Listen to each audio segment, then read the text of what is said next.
welcome to the Paper Snob. This is Taryn. Today I'm going to be sharing my Counterfeit Kit Challenge Blog June kit, as well as my How to Kill a Kit with Style kit for the month of June. And it's the same kit, and it's in this box, and I realize that you can probably hear how loudly it is storming outside my house, but the weather has been so terrible this month or this week that I don't have any choices here. So this is my Iris case full of my kit. My kitty cat is currently watching hail hit our roof, and he's kind of fascinated yet terrified by it. I don't blame him. I really wish it would stop hailing, but this is my kit.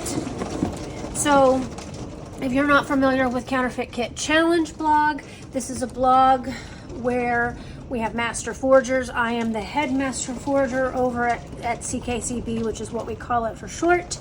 And what we do is one of us chooses a kit that is available for sale on the market somewhere. We have a list of kits that we can choose from, and then we use that kit as inspiration to create a similar kit from our stash. This is basically a way to get you to use up some of that stash that you've been hoarding and create a kit that's very similar to what you can find on the market without costing you any extra money. So for the month of June, it is my month as the Master Forger to take over the blog. I wrote all of the blog posts. I chose the kit that we are using to counterfeit, and I chose the guest designer.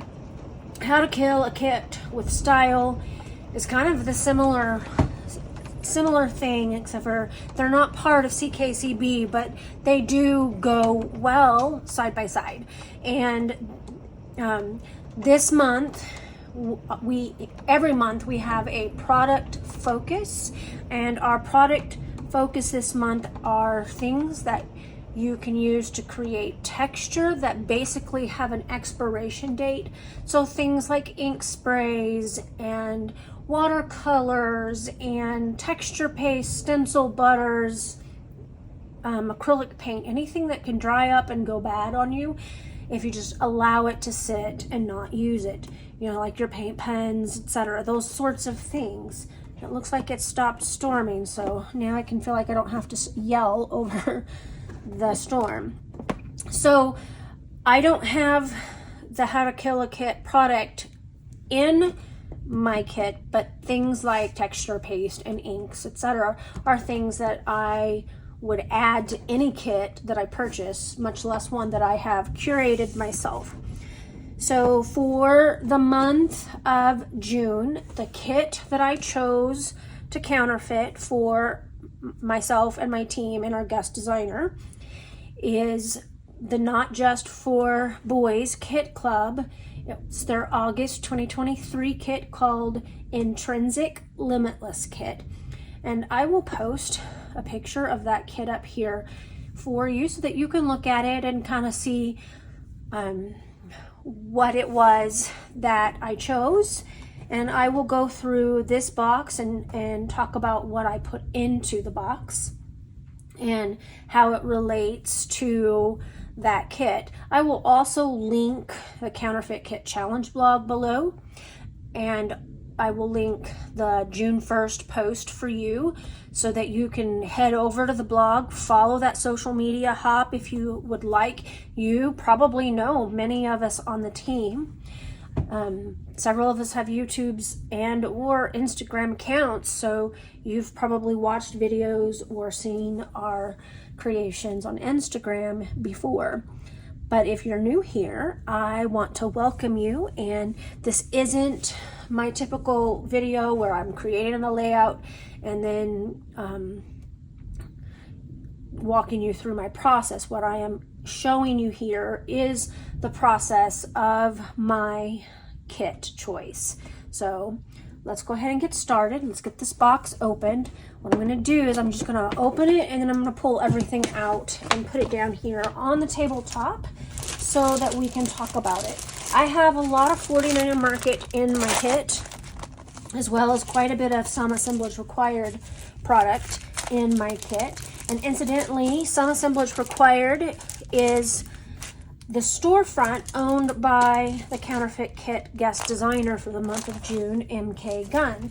You might be familiar with her YouTube channel. That will be linked below as well, so that you can check out her stuff. If you're not familiar with her or her storefront, you are in for a really big treat. So let's see what I've got here. Now, one of my purposes, of course, here is to curate a kit for my stash that either looks exactly or very close to the one that is chosen for each month. But it's also has to be a kit that I know that I will actually use. I have in the past created beautiful large kits and then didn't have photos to scrap with. And so one of my goals is always to make sure that it's a kit that I have photos to use with. And I think that's important. As a master forger, we all have our different ways of creating a kit, and I usually start with the pattern paper, and I did that this month. If you click down into that link below for the Counterfeit Kit Challenge blog June 1st post, my blog is linked there, and it will walk you through my thought process. So and many of the other master forgers will have the same thought process on their blogs or videos or Instagram accounts.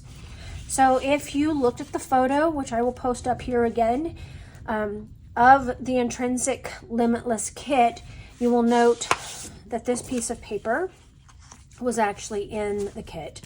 And I don't have any babies anymore, but I have not scrapbooked all of my babies' photos, and I have 5 children. They're all adults now. So I bought this Simple Stories Boho Baby. This paper is called Tiny Miracle. The back of it is just a dot. I bought 2 or 3 sheets of this. I didn't want the whole kit. I didn't want the cut aparts and stuff like that. I just wanted a few pieces to play with. And so I found it ironic that this particular kit that I chose had this paper in it. That is likely where I started at the beginning, although I will also say I took a good look at all of the pattern paper and realized that there were a couple pieces of paper that were kind of a rusty, grungy background, and this is one of those papers. This kit also had the compass rose in it in the form of wood veneer, and it had this color of blue in it, which I didn't have a whole lot of in my kit, so I pulled this piece of paper from Minte's Traveler collection. Great collection. Very pretty piece of paper. The back side is just a bunch of, what do you call these? Like postage stamps and little icons there. And of course, we're already showing you Boho Baby. This grunge piece has another color on the back.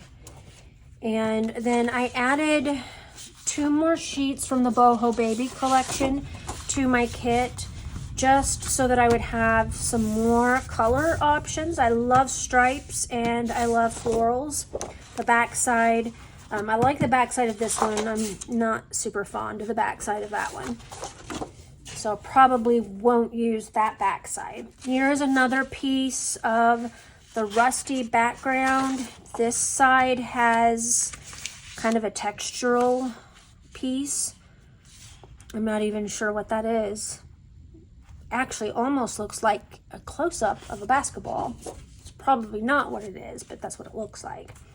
And both of my rusty pieces came from a paper pad.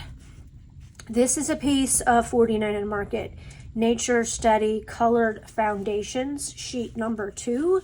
If you are familiar with 49 Market, they almost always have, I wouldn't call this a solid, but a solid-ish collection that goes with their main collection, and this was from Nature Study, and this is the back side.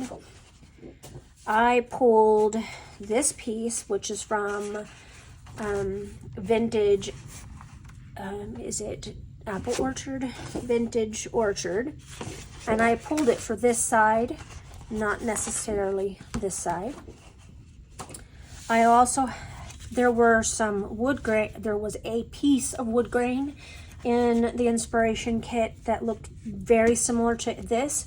I believe theirs was a color vibe from Simple Stories. Aspen, I think, was the actual name of the paper. Mine is from Echo Park, and it only has like a gray color on the back. And I put 2 of these in my kit, so let me pull out the second one. They're identical. I love to work with wood grain, so I thought that it would be good to have 2.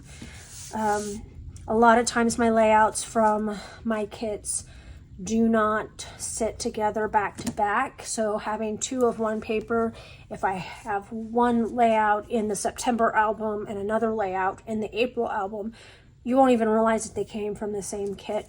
So anyway, and then this final piece is another kind of rusty grungy background, and this is also from Mente's Traveler collection. It's a beautiful floral on the back side.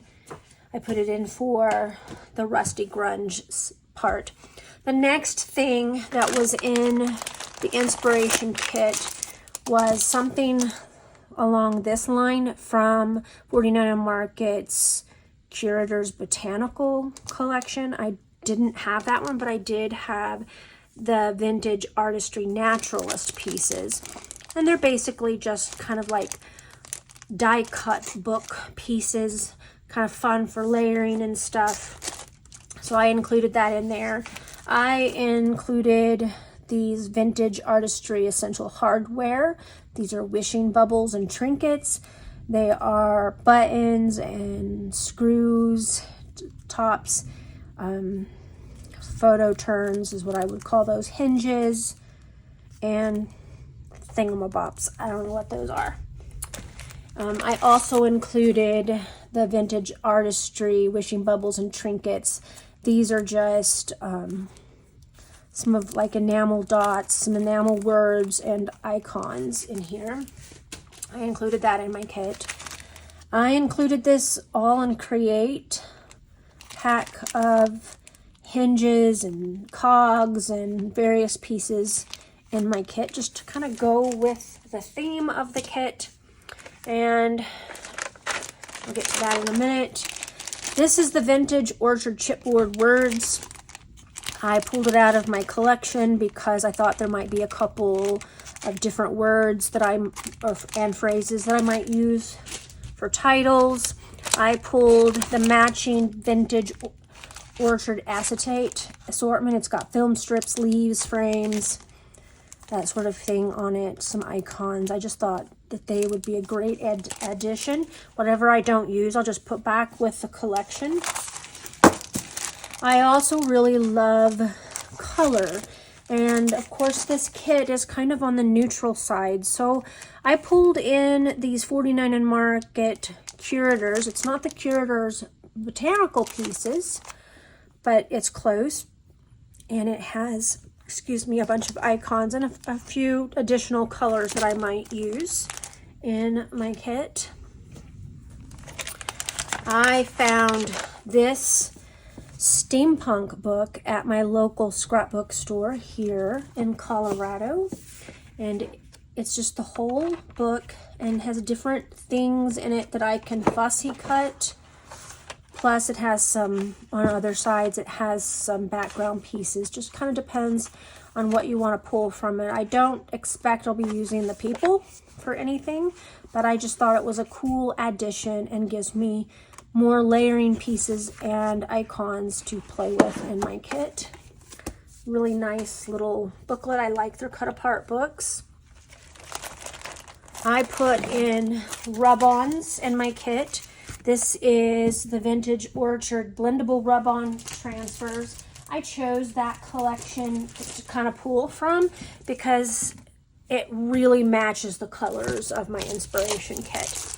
I also pulled in the Nature Study title rub-ons, the sentiments, and this is Curator's, I think this is actually Curator's Meadow, and it's a partially used set of rub-ons, but I thought I would pull those out and maybe try to get that used up for the month of June. And in the add-on kits for this collection, we also had an acrylic word, and I didn't, of course, I don't subscribe or purchase from Not Just for Boys Kit Club, not because I don't want to, but because there's just a limit to what my budget will allow.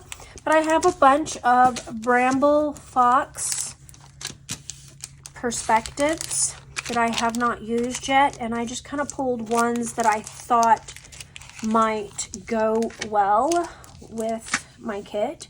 Gives me a bunch of different title options, gives me some icons to kind of play with, that sort of thing. And you know, these are great things to start getting used up. And then I, of course, pulled from my Some Assemblage Required stuff, and I pulled mushrooms and a bunch of different types of wood veneer. These are all outdoors or travel-y type things. Some of them I've purchased from her store individually. Others may or may not have come in one of her advent calendars, because I bought the last 2 years advent calendars from her shop. This was actually, I think, in her latest release, and I put it in here for this, the train piece that says buy the ticket, take the ride.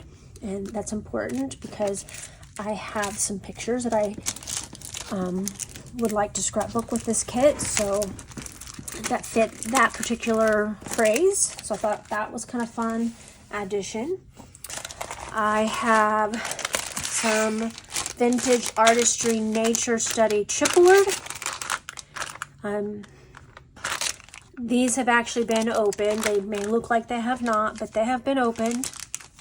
This is the Nature Study Ephemera, and again gives me a few more nice colors to play with. It's got yellows and blues and browns and the greens in it, so that makes me happy that I've got enough things to add color, because I really love color. Now, of course, I also added things from previous kits. That includes these wood grain diamond pieces. These came in a hip kit, and they have been in several of my counterfeit kits, and I just haven't used them all up yet. But I thought, you know, maybe this month is the month that I don't have these to put away. These came from either Paige Evans or Pink Fresh Studios. I'm not sure. They are just phrases, and as you can see, they're kind of a hot mess on here because I've lost some. I have a box underneath my desk, actually right here to the right at my feet, and it has old counterfeit kit items. When we get a new inspiration kit, I tend to look through those boxes first and try to utilize stuff that's I've already pulled from my stash. And then I always like to make sure I have plenty of alphas to play with. And so I have put on here several different neutral alphas. Some of them are used quite a bit. Some of them are relatively new, but this gives me lots of title options, which also makes me happy. So that is my kit for the month of June. I will have a playlist linked below for how to kill a kit with style. I will also have all of the other, like the counterfeit kit blog listed below. Probably will list the Facebook community group listed below. And I will have Some Assemblage Required's website listed below so that you can shop if you would like, or just check out what she has to offer. She's got some amazing things, and she's a wonderful, wonderful person, and I love to support small businesses. And So I think that you will be pleased if you stop by her shop. I hope that you have a great rest of your day and a happy June. Bye.